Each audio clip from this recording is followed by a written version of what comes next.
In the winter of 1941, Warsaw was a city trapped in concrete, barbed wire, and silence. Few outside Poland realized that it had become one of the most heavily surveilled urban centers in occupied Europe, second only to Berlin in the density of Gestapo field offices. But buried under this iron lattice of checkpoints and patrol routes was an underground war just as intricate. And into that secret battleground stepped a man known only to British intelligence by his codename, Ash. His assignment was deceptively simple: collect evidence of German troop movements preparing for something the Allies still did not fully comprehend. For those living inside Warsaw, the struggle wasn't abstract. The streets were hostile terrain.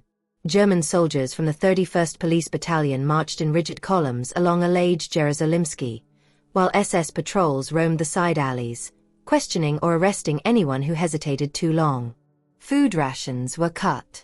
Possession of a radio was a death sentence. And yet, within this oppressive landscape, the Polish Home Army, the Armia Krajowa, or AK, maintained an intelligence network so advanced that the British would later call it the Eyes of the East. It was through this network that the SOE inserted Ash, a multilingual liaison officer with experience in Eastern Europe. Documents later revealed he had trained at Winterfold House in Surrey, learning demolition, dead drop placements, and microfilm preparation. But what made him valuable wasn't his training. It was his familiarity with Warsaw from before the war, his ability to blend into the city's rhythms, and his calm under pressure. As one SOE trainer wrote in a marginal note, capable, watchful, a man who listens before speaking. Ash's first weeks in Warsaw revolved around mapping. Every cafe, tram stop, cigarette vendor, and street kiosk became part of his mental grid. The AK assigned him 2 guides, a courier named Elżbieta, who transported coded messages hidden in the soles of her shoes, and a former Polish officer known as Kruk, who briefed Ash on how the Germans rotated patrols around the Saxon Garden and the Warsaw University grounds. These details mattered. A shift in patrol timing might indicate a new regiment arriving. A convoy of trucks idling near the past building could signal a communications expansion. And according to several AK reports, the Germans were indeed preparing something involving new signals detachments and increased traffic from SS units moving eastward. Through February and March 1941, Ash observed the arrival of the 7th SS Communication Detachment, newly stationed near Ulica Mazowiecka.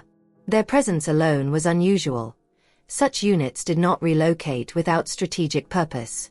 He sketched troop insignia in his notebook, memorized officer surnames overheard in cafes, and traced the movement of encrypted telegraph lines running into the Prudential building.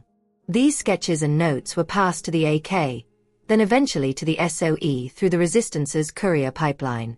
Small bundles of microfilm traveled by night on bicycles, hidden under floorboards, or sewn inside coats destined for the most airbridge pickup sites. One entry in Ash's field diary stood out: patterns, not isolated events. Movement eastward increasing. Purpose not yet clear. At this stage, neither he nor his British handlers could see the full picture. The Wehrmacht was preparing for the largest invasion in human history, Operation Barbarossa. Yet months before the German tanks rolled across the Soviet frontier, fragments of the coming storm passed through the hands of underground watchers like Ash. But operations in Warsaw were never clean. The Gestapo's counterintelligence branch, Abteilung 4, had begun intercepting unexplained courier paths around the city center. Arrest records from April 1941 show a spike in detentions along Nowy Świat, suggesting they were close to uncovering a leak. Though they did not know Ash's name, they knew someone was sending information out of Warsaw. A rumor circulated among the AK that a man who asks too many questions had been spotted by German informants. Whether this referred to Ash or merely another operative remains unclear, but the threat was real. Even so, the intelligence Ash gathered created ripples in London. Reports from the Polish government in exile aligned with the patterns he observed: railway bottlenecks, troop staging, SS logistics hubs. While British analysts hesitated to predict an imminent German attack on the Soviet Union, they increasingly relied on the material coming from Warsaw. It was a reminder that intelligence often comes not as a revelation, but as a mosaic built from countless small observations. Reflecting on these early months, one lesson stands out: the decisive value of local knowledge. Without the AK's maps, routes, and lived experience, Ash would have been blind. Modern intelligence agencies still emphasize this principle. Technology matters, but human networks remain irreplaceable. By May of 1941, Ash had settled into his role with quiet efficiency. But beneath this routine, pressure was tightening. Patrol routes were changing. Random identity checks doubled. And an AK contact whispered that a Gestapo informant had begun naming couriers connected to foreign intelligence. Whether the net was closing around Ash or merely tightening in general, no one could yet say. What was certain was this: the mission was shifting, becoming more dangerous, more urgent. And the intelligence Ash still needed to gather would place him at the center of a storm he could neither predict nor escape. By the summer of 1941, Warsaw had become one of the most contested hubs of intelligence in occupied Europe. Few realized just how central the city was to Germany's eastern ambitions, particularly as thousands of troops, motorized columns, and intelligence units streamed eastward in preparation for Operation Barbarossa. Amid this shifting machinery of war, the man known as Ash moved cautiously through the city's arteries, blending into the crowds of laborers, shopkeepers, and students. Every street corner was a listening post, every patrol a potential threat. And every day, the information he gathered carried the quiet weight of lives that depended on it. The struggle within the resistance was intensifying. Patrols along Alage Jerozolimsky had grown more regimented since the arrival of newly transferred SS elements, including members of SS Signals Regiment ZBV. Under their supervision, the Germans expanded wiretapping facilities and rerouted communications lines through a fortified node near the past building. The AK recognized the significance. The Germans were tightening their communications web, expecting something more than routine occupation duties. Ash spent hours observing these movements, noting the trucks delivering signal equipment and the technicians entering at odd hours. His job wasn't to decode the transmissions, but to document the infrastructure behind them. To move this intelligence safely out of the city, Ash relied on the AK's subtle but sophisticated courier network.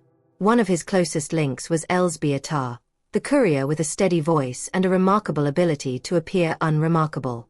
She transferred Ash's microfilm through a chain that ultimately fed into the Wildhorn Most operation, an evolving airbridge system used to evacuate key personnel and deliver intelligence to London. Though the formal Wildhorn flights had yet to begin, early frameworks for the network were already active in 1941, involving concealed landing grounds and coded drop points scattered throughout the general government. Their couriers used everything: bicycles with hollow handlebars, loaves of bread hiding film cartridges, fake travel permits with barely visible ink markings. Yet even with their skill, the rumors of a Gestapo mole unsettled everyone. A few couriers failed to return from routine routes. A safe flat near Ulika Khmielna was raided without warning. Someone had talked, or someone had been watching long enough to approximate the pattern. Ash wrote in one note later recovered in a London archive, "Not one leak, but a slow seep. Hard to trace." Historical context deepens the sense of peril. In mid-1941, the Germans were on high alert. Operation Barbarossa had begun on June 22, and with it came an explosion of military traffic through Warsaw. Elements of Army Group Center poured eastward while SS intelligence detachments monitored railway hubs and resisted interference. Counterintelligence units, particularly the Sicherheitsdienst (SD), increased interrogations of anyone caught near rail yards without authorization. Warsaw's residents understood that every checkpoint was a calculation. A wrong word, a nervous expression, a mismatched document could lead straight to Poyak prison. As Ash's intelligence made its way to London, the significance of his observations grew clearer. His reports detailed how encrypted communication relays were being fortified to support deeper operations into Soviet territory. Cross-referencing his notes with Polish underground reports, the British began to see an outline of the scale of Germany's expansion, although they still underestimated the full breadth of Hitler's invasion plans. What Ash revealed, however, was that the SS expected heavy partisan resistance in the east, prompting them to deploy more surveillance units earlier than planned. That detail alone shaped several assessments by British analysts observing the evolving structure of German occupation policy. Then came the reveal that shifted Asch's mission. An intercepted whisper from an AK source indicated that the Gestapo's search had narrowed, not to a name, but to a foreigner. Someone with impeccable Polish but occasional unusual phrasing. Someone who appeared in the same districts too often to be a local. The description was vague, but unsettlingly close.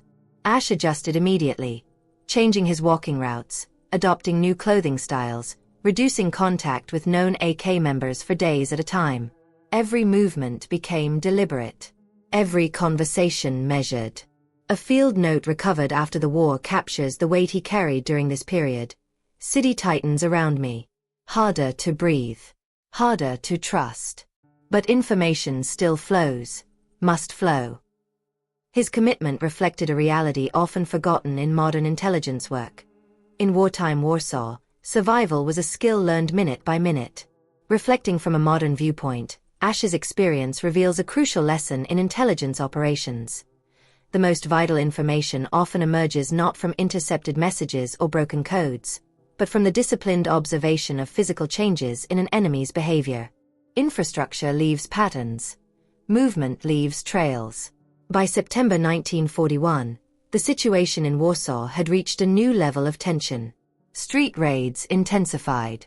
German patrols lingered longer at the central tram stops. And the Gestapo's net, whether targeting Asch or not, was drawing closer to the underground communications routes he depended on. The AK warned him to prepare for possible evacuation. But Asch resisted the idea. There was more to learn. More patterns emerging. And he sensed a shift in German intentions that he could neither explain nor ignore. Unbeknownst to him, the next phase of his mission would push him deeper into danger, and toward a discovery that would alter his path forever.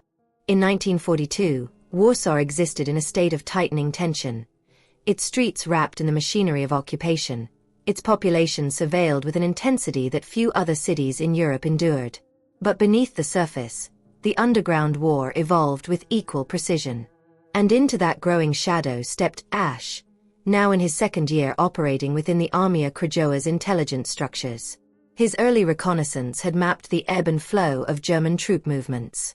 But in 1942, his mission shifted towards something far more dangerous, uncovering the purpose behind a new pattern of German operations that seemed to stretch far beyond Warsaw itself.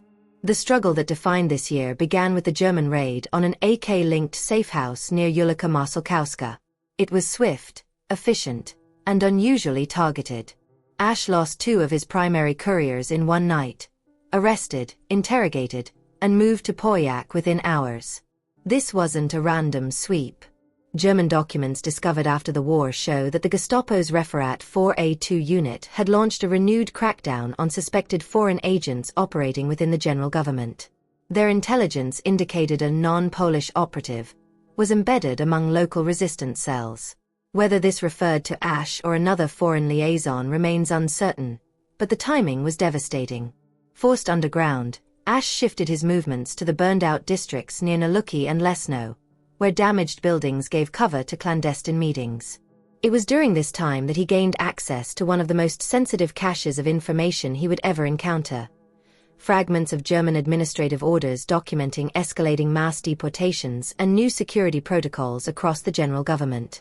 These documents, passed through AK channels, included partial schedules of transport trains departing the Warsaw Umschlagplatz, material that later fed directly into the Polish underground state's early reports to London about the scale of German atrocities. The historical context behind these fragments reveals their significance. By 1942, Operation Reinhard, the plan for the systematic extermination of Jewish communities in occupied Poland, was already in motion. German authorities intensified surveillance across Warsaw, focusing not only on the Jewish population but also on Polish underground activities that threatened to expose their operations. The security measures that Asch observed were part of a broader attempt to prevent information about the deportations from reaching the outside world. Asch's insight into this shift came from a diary entry attributed to an AK operative known only as RM. New restrictions. Deportations increasing. Communications routes disrupted. Germans fearful, not of revolt, but of witnesses. This line struck Ash deeply. If the Germans were altering their entire security posture to conceal what they were doing, then his mission took on new urgency. It wasn't just about troop movements anymore. It was about documenting a crime the Germans intended to erase. But the work carried a cost. When the Gestapo raided another AK drop point near Elektoralna, Ash narrowly escaped through a broken stairwell that spilled into a courtyard. Several resistance fighters were arrested, and under interrogation, one courier inadvertently revealed descriptions of a man matching Ash's profile. Within days, German patrols intensified in districts where he had previously operated. The AK leadership urged him to withdraw from Warsaw, at least temporarily, until they assessed the scope of the German dragnet. But Ash refused, believing he still had one crucial task ahead: confirming whether the Germans were preparing to dismantle the very intelligence routes he depended upon. The reveal came in the form of a coded note delivered in early autumn. According to the message, German authorities were expanding a new counterintelligence program focused on identifying long-distance communication routes to London. The SD believed that the Polish underground had established multiple redundant channels, some of which were being used by British agents. Ash suspected correctly that the program was linked to recent changes he had observed: increased wiretap operations, sudden patrol shifts, and the arrest of specific couriers known to handle foreign transmissions. One operational reflection stands out when viewed through the lens of modern intelligence analysis. The Germans were following a pattern that would later be recognized in Cold War counterintelligence circles: cutting communication routes not through direct confrontation, but by isolating the weakest links within a network. The arrests were intentional, the interrogations methodical, the surveillance relentless. And Ash realized that he had become a priority target simply by virtue of his association with long-range intelligence flows. Emotionally, the pressure weighed heavily. His field notes from late 1942 reveal a man walking a tightrope: contact scarce, eyes everywhere. Cannot tell if the silence around me is safety or the space before a trap. Yet despite the growing risks, he continued documenting German activity, this time focusing on transport chains, new construction at signals posts, and the rapid fortification of telegraph lines leading to the eastern railways. As the year closed, Ash's mission reached a turning point. He had collected more intelligence than at any point before: evidence of deportations, troop redeployments, and German efforts to sever Allied communication routes. But the AK knew the Gestapo was closing in. A final courier, one of his last remaining, delivered a chilling whisper. A German informant had provided the SD with details about a British-linked operative believed to be hiding in Warsaw. This set the stage for the next chapter of Ash's story, one defined by tightening pressure, shifting alliances, and a German counterintelligence web designed to ensnare anyone attempting to escape it. The dangerous path ahead would force him to confront the reality that survival and mission success were no longer aligned, and that one might soon have to be sacrificed for the other. By 1943, the hidden war inside Warsaw had grown sharper, more calculated, and far more perilous. The Wehrmacht setbacks at Stalingrad reverberated through every occupied city, and in Warsaw the reaction took a distinct form: a sweeping reorientation of German intelligence strategy. The Germans were no longer merely occupying. They were fortifying, consolidating, and hunting with renewed focus. For Ash, the Covert Archives AK liaison who had survived 2 years inside the city's underground, 1943 marked the shift from intelligence gathering to pure survival. Yet it was also the year he uncovered the most significant information of his mission: signals that German counterintelligence was preparing an operation that could cripple Allied routes flowing from Poland to London. The hook arrived unexpectedly, through a fragment of an intercepted Abwehr message decoded by AK cryptanalysts working in a concealed apartment on Nowa Lipki Street. The message referenced a new reconstruction initiative in Warsaw, bureaucratic language masking something deeper. The AK suspected a clampdown on clandestine radio operations. Ash believed it was broader, an organized German effort to entrap Allied agents by mimicking extraction orders, sabotaging the few surviving courier lines, and poisoning trust inside the resistance. It was an emerging tactic he had observed in sketch form throughout late 1942, but now it was unmistakably taking shape. Struggle defined every step Ash took. German patrols had grown more aggressive since the Eastern Front had turned against them. Soldiers from Police Regiment 23 and SD officers moved through the city with clipped efficiency, stopping civilians at random, scanning their papers with sharper scrutiny. The SS secured new checkpoints near the Saxon Garden and expanded the command post at Krakowski Przedmieście. Even the rhythm of boots on pavement felt different. Faster, more deliberate. Something was shifting. Ash continued to work through the AK's Zagroda intelligence branch, which handled liaison with foreign services. But many of the couriers he once trusted were gone, captured, killed, or forced to lie low. He relied now on a rotating slate of younger operatives, whose caution and lack of predictable habits made them harder for the Germans to trace. Meetings were brief, often wordless, conducted with simple handoffs in tram stations, bakeries, or the chaotic marketplace of Holomorowska. The insight that changed everything emerged in March 1943, when Ash obtained pieces of a German operations file from an AK sympathizer working inside a German administrative office. This file included diagrams of false extraction routes that the Germans planned to activate, routes that mirrored legitimate British exfiltration paths. One document outlined a staged, Allied pickup point outside Jaktaro, complete with forged SOE-style codes and timing markers. Anyone who took the bait would be arrested before reaching the countryside. This was not random harassment. It was a calculated attempt to dismantle Allied infiltration across occupied Poland. The Abwehr and SD had collaborated before, but this was the first evidence of a coordinated counterintelligence operation designed to deceive the resistance with the sophistication of the Allies' own methods. A page in Ash's surviving notes reads simply, "They are learning." Adding historical context gives weight to this realization. In 1943, German counterintelligence, particularly under the command of the RSHA, shifted toward entrapment strategies across Europe. In France, the Funkspiel radio play operations had already captured and manipulated Allied wireless sets. In Holland, the notorious Englandspiel operation deceived SOE controllers for nearly a year. Warsaw seemed to be next on the list, a city where the Germans expected British agents to slip through in the chaos of occupation. The reveal grew darker still. During an unplanned encounter in a bomb-damaged tenement near Świętokrzyska Street, an AK courier handed Ash a sliver of microfilm containing part of a German memo referencing priority targets of foreign influence. One codename listed matched his own liaison network. The memo did not identify him personally, but it confirmed that the Germans were mapping his routes. His movements were no longer invisible threads woven through the city. They were lines on a German chart. And yet, with danger mounting, Ash discovered something even more alarming.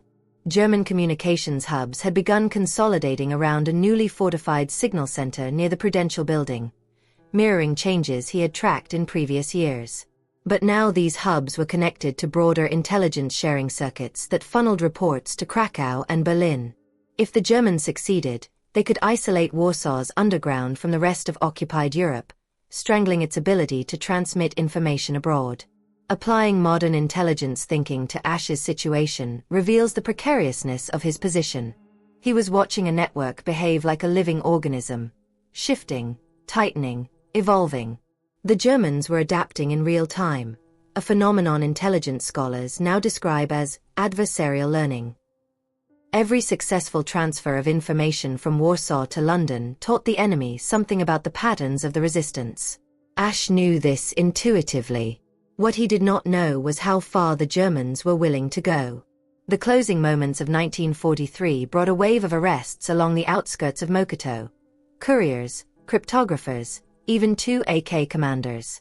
German security units conducted raids with disturbing precision, entering buildings as if they possessed detailed maps of underground meeting points. Whispers echoed that someone within the AK might have broken, or that the Germans had cracked one of the codebooks. Or perhaps that the false extraction channel was already operating, pulling unsuspecting operatives into its trap. Ash now faced an impossible calculus. The intelligence he held, documents hinting at the structure of German counterintelligence, could save lives. But delivering them required moving through a city where every street corner felt like the edge of a snare. His last diary entry from 1943 carried only 6 words: 1 route left. 2 exposed to use. Yet he prepared to use it anyway. A decision that would push him toward the shadowed brink where escape and disappearance would ultimately converge. By the early summer of 1944, Warsaw stood on the threshold of a storm. The Red Army was advancing from the east with startling speed, and German authorities, aware that the city could soon become a frontline, tightened their grip with an urgency that bordered on desperation. Patrols doubled. Curfews lengthened. Roadblocks appeared without warning. But even as the occupation hardened, the Polish underground surged with renewed intensity, preparing for the moment when they could rise. Into this volatile landscape stepped Ash, carrying the most valuable intelligence of his career.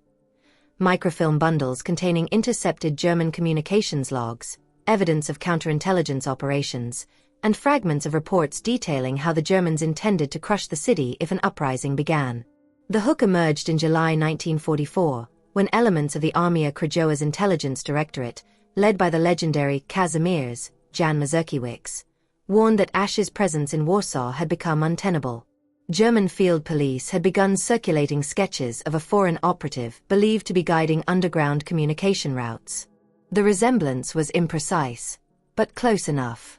Even more troubling, German patrols were sweeping the districts where Ash once operated with uncanny timing, suggesting that either a courier had broken under interrogation or the Germans had reconstructed his movement patterns through surveillance.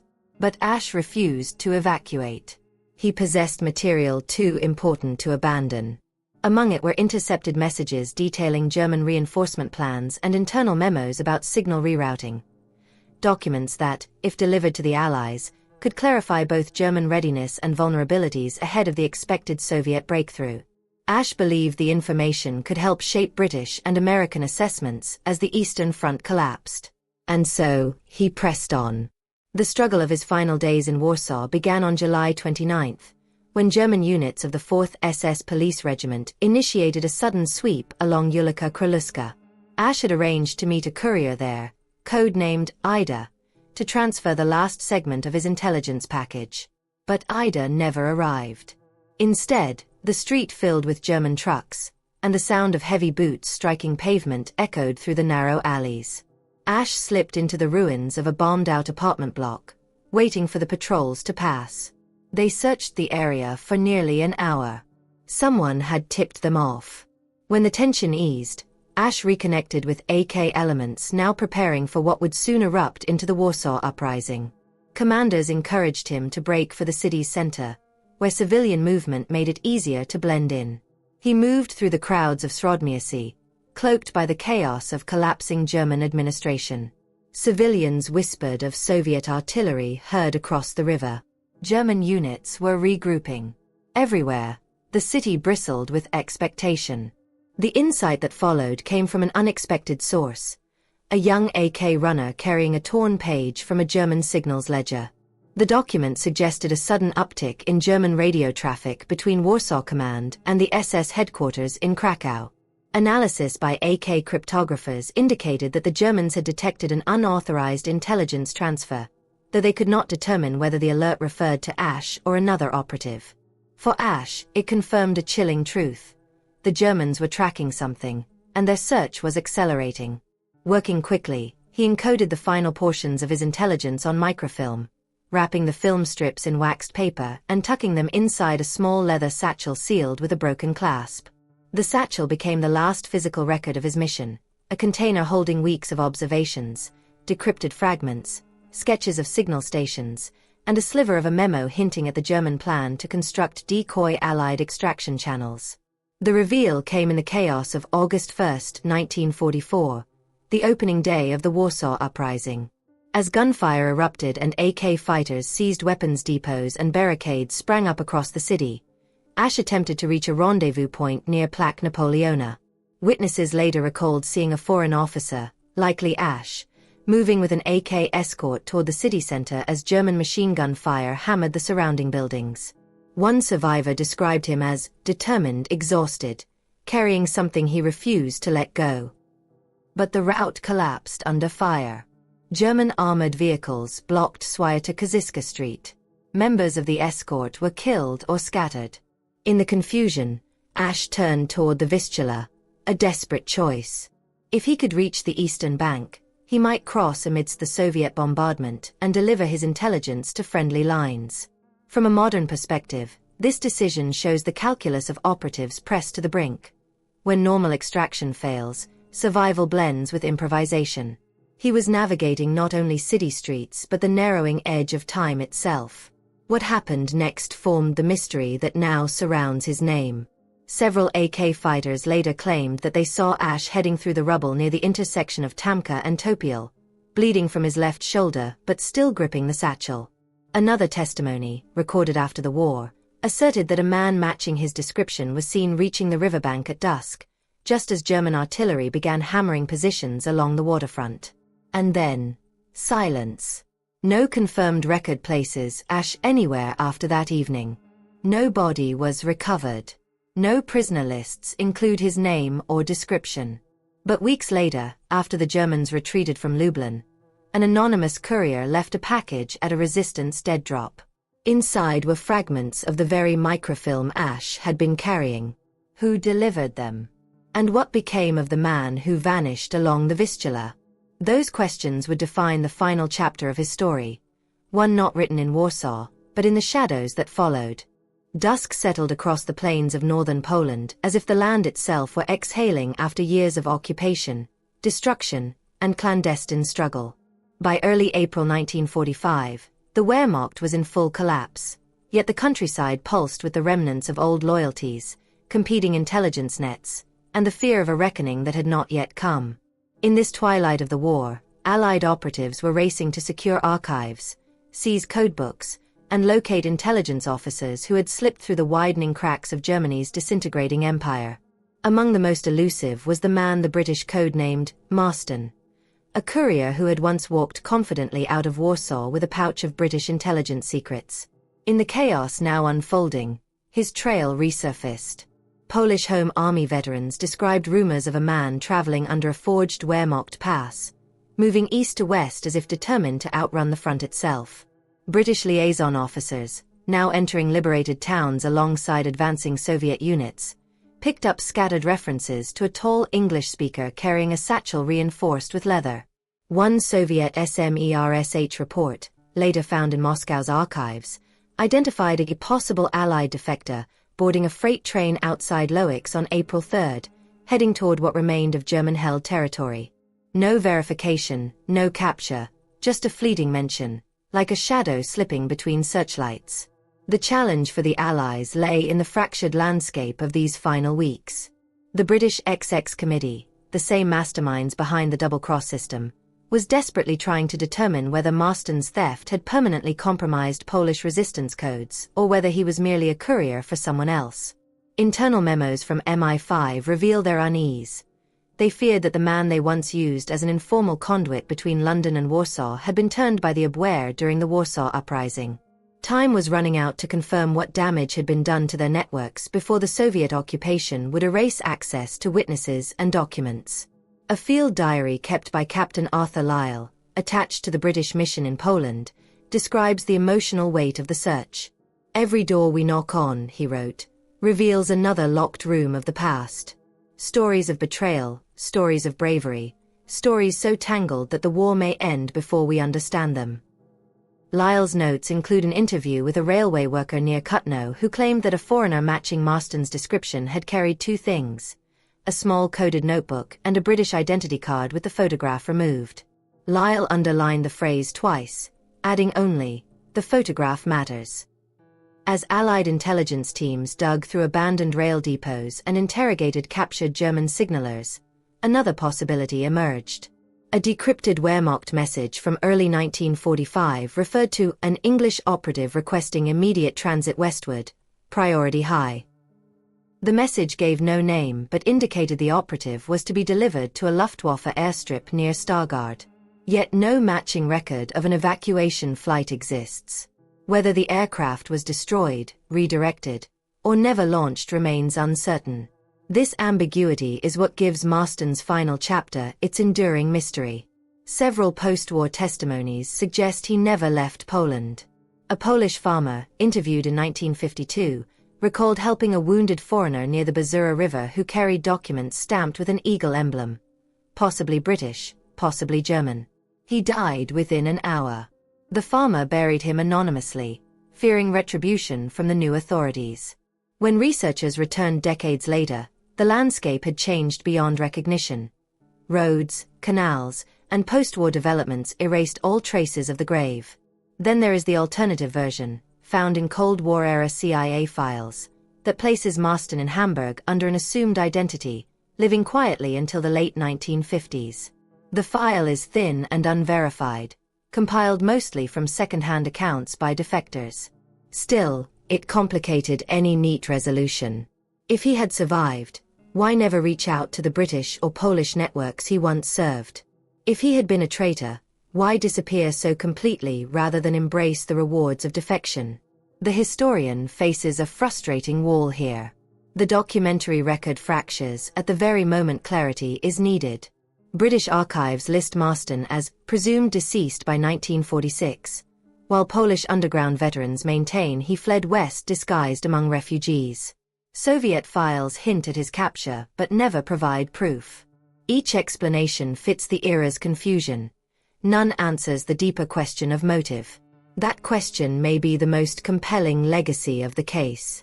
Intelligence work in wartime Poland was a labyrinth of overlapping loyalties, divided governments in exile, and shifting priorities.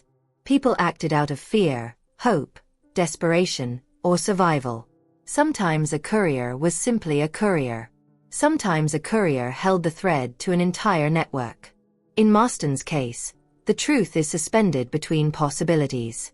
The final reflection offered by Captain Lyle feels like an appropriate lens through which to consider this unresolved story. Wars do not end when the shooting stops. They echo in the secrets left behind. The trail of the man who walked out of Warsaw with stolen secrets dissolves into that echo, neither fully closed nor entirely open, but carried forward as a lingering question. Somewhere in the tangle of abandoned tracks and forgotten fields, his final act remains unwritten, waiting for the historian bold enough to pursue a shadow through the fading light of a collapsing world.